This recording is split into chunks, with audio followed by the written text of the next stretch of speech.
Milan Radojic është vënë në kërkim nga Interpoli dhe po hetohet për sulmin terrorist në Banjsk në shtator të vitit 2023, por ai vazhdon të qëndrojë i lirë në Serbi dhe njerëzit e afërt të tij tashmë po e ruajnë edhe shefin e shtetit serb në përtupime propaganduese. Njerëzit e organizatorit të sulmit terrorist që e la të vdekur rreshterin Afrim Bunjaku janë parë ditën e shtunë, ndërsa Vučić po përgatitej të mbante një tubim në mesin e protestave që kanë bërthyer Serbinë për më shumë se 6 muaj pas shembjes së tendës sekurudhore në Novi Sad, që la pas shumë viktima.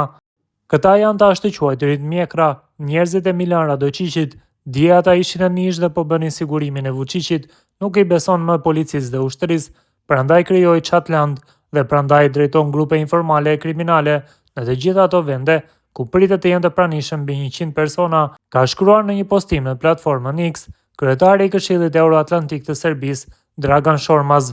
Ai krahas shkrimit ka postuar edhe një foto ku mund të shihen njerëzit e kriminalit Radojicic në tubimin e Vučićit duke bërë sigurimin e tij.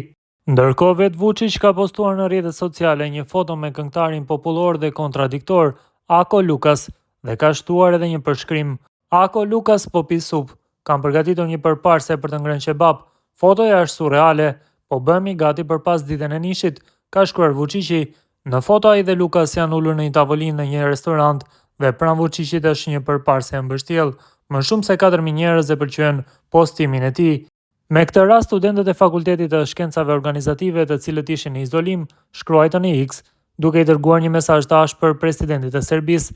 Në tavolinë me të poshtrin dhe të varurin nga droga dhe veturën mbi anëtarët e filharmonisë, dihet se shumë student kanë pësuar nga veturat gjatë protestave kundër Vučićit, duke i shkelur ata. Ky Aka Lukas njihet si drogaxhi dhe nacionalist, si dhe quhet për ngjutën dytë, ishte një tjetër koment nga ana e studentëve.